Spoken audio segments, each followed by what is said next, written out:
Je vais te donner un exemple, ok? Lorsque quelqu'un te fait un compliment, la personne te dit par exemple, tu as fait un bon travail. Et toi, qu'est-ce que tu réponds? Oh non, c'est rien. J'ai juste fait ce que je devais faire. Si tu réponds comme ça, extérieurement, ça peut sembler être de l'humilité, mais intérieurement, tu viens de refuser de recevoir. On t'offre quelque chose que tu refuses de recevoir. Peut-être pas volontairement, mais énergiquement, tu viens de le faire. Alors, tu n'as pas accueilli cette chose-là qui t'était offerte. Tu n'as pas accueilli ce compliment-là. Alors, prends une seconde, respire et réfléchis. Recevoir, ce n'est pas juste accepter quelque chose, accepter un cadeau, accepter une aide ou une opportunité. Recevoir, c'est un acte intérieur. Oui.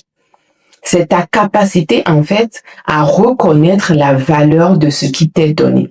Et si tu fais semblant que ce que tu reçois n'a pas de valeur, ton cerveau agit comme une boîte déjà pleine.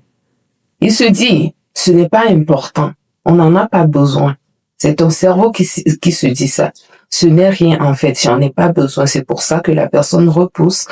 Et ce qui n'a pas de valeur, ça ne va pas se reproduire dans ta vie. Alors, il y a les recherches en psychologie positive qui montrent quelque chose de très clair par rapport à ça. Quand tu ressens une gratitude réelle, ce qui arrive, c'est que des zones spécifiques de ton cerveau s'activent.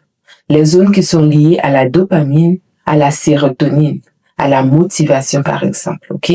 Autrement dit, ce qui arrive, c'est que quand tu ressens profondément de la gratitude, ton cerveau, en fait, il enregistre que l'expérience que tu viens de vivre, c'est une expérience très précieuse.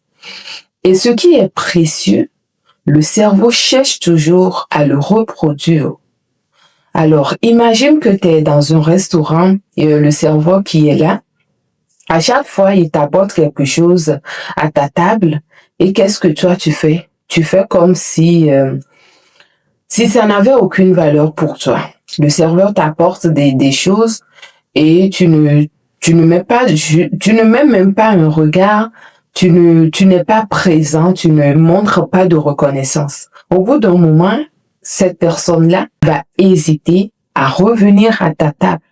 Pas par méchanceté, mais parce qu'il sent que ce qu'il apporte n'est pas accueilli.